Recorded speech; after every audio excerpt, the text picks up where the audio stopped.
আমরা ID selector এবং class selector সম্পর্কে জেনেছি, তবে এই ভিডিওতে এসব নিয়ে আরও উদাহরণ দেখার চেষ্টা করব। তো এজন্য আমি এখানে একটা ফাইল ক্রিয়েট করে নিচ্ছি, 04_diverse selector.html। তো আমি এখানে এক্সক্লেমেশন মার্ক দিয়ে এন্টার চাপ দিয়ে একটা HTML স্ট্রাকচার তৈরি করে নিলাম এবং 3বার ট্যাব চাপ দিয়ে কার্সরটা টাইটেলে আসলো। এখানে আমি একটা টাইটেল দিলাম, তারপর আবার ট্যাব চাপ দিলে এটা বডি ট্যাগের মধ্যে চলে আসলো। এখন এখানে আমি যদি একটা হেডিং নিই, যে এক্সপ্লোর ডাইভার্স সিলেক্টর, এবং আমি যদি এখানে কিছু প্যারাগ্রাফ ট্যাগ নেওয়ার চেষ্টা করি, যে এখানে 7টা প্যারাগ্রাফ ট্যাগ হবে এবং এখানে কিছু ডামি টেক্সট হবে। তো এভাবে আমি শর্টকাটে কিছু প্যারাগ্রাফ তৈরি করে নিলাম। তো আমরা চাইলে এই প্যারাগ্রাফ ট্যাগকে স্টাইল দিতে পারি। তো এজন্য আমরা হেড ট্যাগের মধ্যে একটা স্টাইল ট্যাগ নিলাম এবং এখানে পি ট্যাগটা সিলেক্ট করে এটার কালার অ্যাড করে দিলাম, যে ব্রাউন কালার হবে। তো আমি যদি এটা এখন লাইভ সার্ভারে ওপেন করি, তাহলে এই যে দেখা যাচ্ছে এটা এভাবে চলে আসলো, যে প্যারাগ্রাফগুলোর টেক্সট ব্রাউন কালার হয়ে গেছে। তো এভাবে আমরা চাইলে ট্যাগ দিয়ে স্টাইল দিতে পারি। এছাড়া আমাদের যদি ইউনিক স্টাইল দেওয়ার প্রয়োজন হয়, যে এখানে যদি আমি চাই যে একটা ইউনিক স্টাইল হবে, তাহলে আমরা আইডি অ্যাট্রিবিউট ব্যবহার করতে পারি। যে ফর এক্সাম্পল আমি আইডিটার নাম দিলাম গ্রে। তো আমরা দেখেছি যে আইডিটা ধরে বা এটাকে মেনশন করে হ্যাশ হ্যাশ সিম্বল দিয়ে। তো আমি যদি এখানে একটা ফর এক্সাম্পল ব্যাকগ্রাউন্ড কালার আমি চেঞ্জ করে দিলাম গ্রে, তাহলে দেখতে পাবো এই যে এই প্যারাগ্রাফ টেক্সটার ব্যাকগ্রাউন্ড কালার চেঞ্জ হয়ে গেছে। তো এভাবে আমরা চাইলে ইউনিক স্টাইল দিতে পারি, তবে খেয়াল রাখতে হবে এই আইডিটার নাম একটা ফাইলে একটাই হওয়া উচিত আর কি। এছাড়াও আমরা অল্প কিছু ট্যাগকে একই স্টাইল দেওয়ার ক্ষেত্রে ক্লাস ব্যবহার করতে পারি। তো আমি যদি প্রথম বি ট্যাগটার ক্লাস নেম দিই যে ইয়েলো, এবং একই ক্লাস নেম যদি দ্বিতীয় প্যারাগ্রাফটাতে দিই ইয়েলো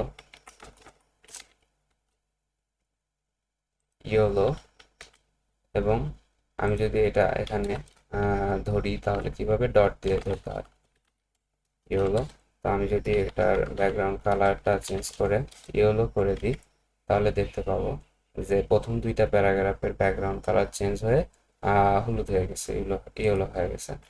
এছাড়াও আমি এই ক্লাসটা যদি শেষের প্যারাগ্রাফটাতে অ্যাড করি, তাহলে দেখতে পারবো যে শেষের প্যারাগ্রাফটাও ব্যাকগ্রাউন্ডটাও ইয়েলো হয়ে গেছে। তবে আমরা একাধিক ক্লাস নেমও ব্যবহার করতে পারি। যেমন প্রথম প্যারাগ্রাফটাতে হলো, আমি তারপরে আর একটা ক্লাস নেম লিখলাম, ফর এক্সাম্পল বোল্ড। তো এভাবেও আর কি সিলেক্ট করা যায় বা ক্লাস নেম দেওয়া যায়। তো আমি যদি এখানে বোল্ড লিখি, যে এখানে ফন্ট ওয়েট দেখতে পাচ্ছেন, এখানে নাম্বার দিয়ে সংখ্যা দিয়ে লেখা আছে, 100 হচ্ছে থিন বা চিকন হবে, 400টা রেগুলার হবে, 700টা বোল্ড হবে, 900টা আরও বেশি বোল্ড হবে, এবং এখানে বোল্ডার দিয়েও লেখা যায়। তো আমি এখানে 700 রাখলাম এবং প্রথম প্যারাগ্রাফটা দেখতে পাবো যে এখানে বোল্ড হয়ে গেছে। তো আমরা একাধিক ক্লাস নেম দিয়েও লিখতে পারি। আমরা যদি এই প্যারাগ্রাফটাতে ওই বোল্ড ক্লাস নেমটা দিই, তাহলে দেখতে পাবো যে এখানে ওই প্যারাগ্রাফটাতে যেখানে বোল্ড ক্লাস নেম অ্যাড করেছি সেখানে বোল্ড হয়ে গেছে আর কি। তো এভাবে আমরা একাধিক ক্লাস নেমও ব্যবহার করতে পারি। এছাড়া আমরা গ্রুপ সিলেক্টরটা দেখতে পারি।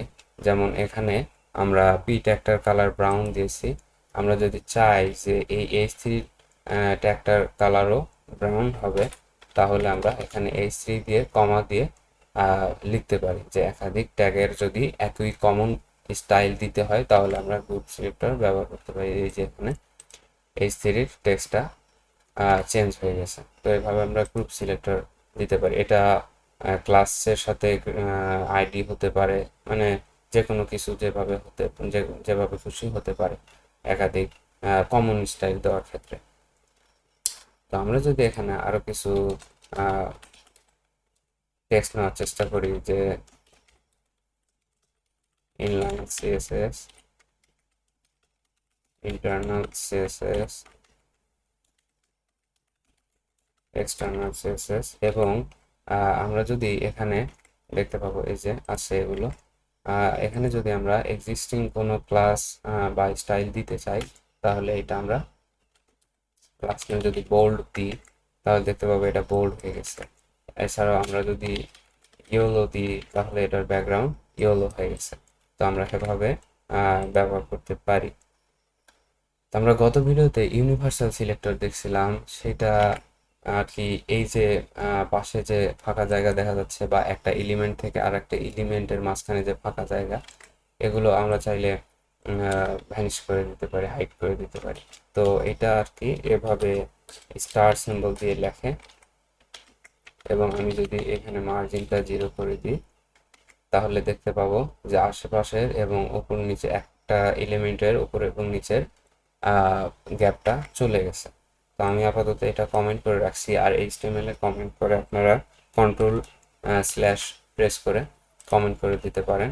অর্থাৎ এইচটিএমএল এ কমেন্টটা হচ্ছে ফরওয়ার্ড স্ল্যাশ স্টার, এবং এটা শেষ হয় স্টার ফরওয়ার্ড স্ল্যাশ দিয়ে।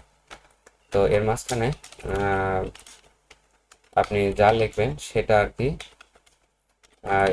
ওয়েবসাইটে শো করবে না, দেখাবেন, এটা কমেন্ট হয়ে যাবে। তো যাই হোক, কমেন্টটা দেখলাম। এছাড়াও আমরা অ্যাট্রিবিউট সিলেক্টর দেখতে পারি। তো এই জন্য আমি নিচের দিকে একটা ফর্ম নিতে পারি, যে ফর্ম নিলাম। এখানে আমরা কিছু ফিল্ড নিতে পারি, যেমন টেক্সট ফিল্ড নিতে পারি। এছাড়াও আমরা পাসওয়ার্ড টাইপ ফিল্ড নিতে পারি। তো এটা আর কি আমরা ব্রেক দিয়ে একটার পর একটা দেখাইতে পারি, এই যে এভাবে।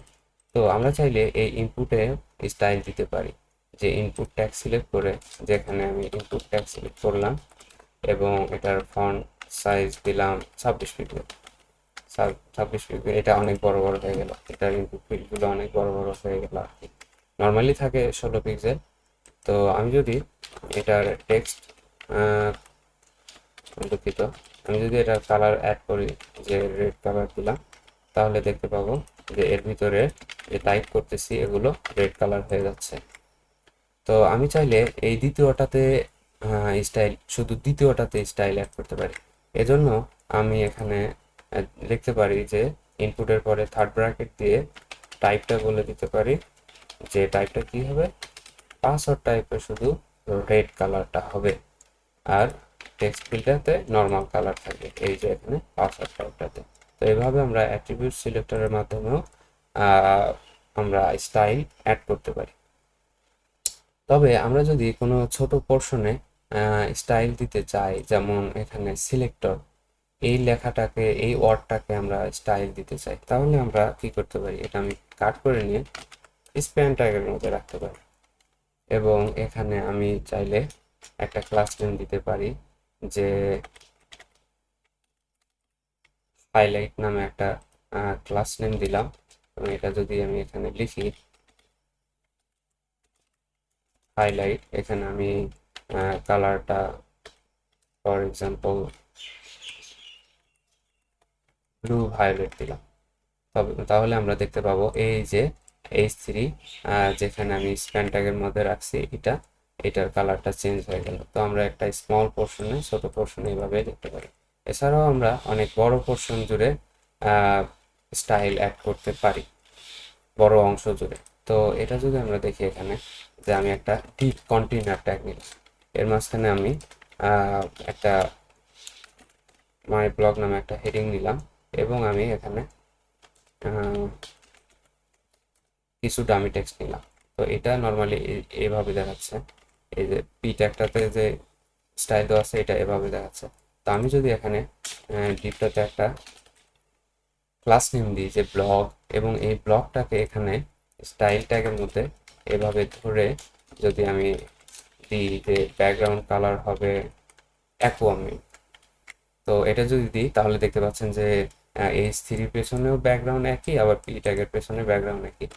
এটা এমন না, এটা আরো আরো হতে পারে, যে আমি যদি আর একটা পি ট্যাগ দিই, যে এখানে আর একটা পি ট্যাগ দিলাম, সেই পি ট্যাগটার ব্যাকগ্রাউন্ডও কিন্তু এই ওই কালারটাই থাকতেছে, যে অ্যাকুয়ামের কালারটা থাকতেছে।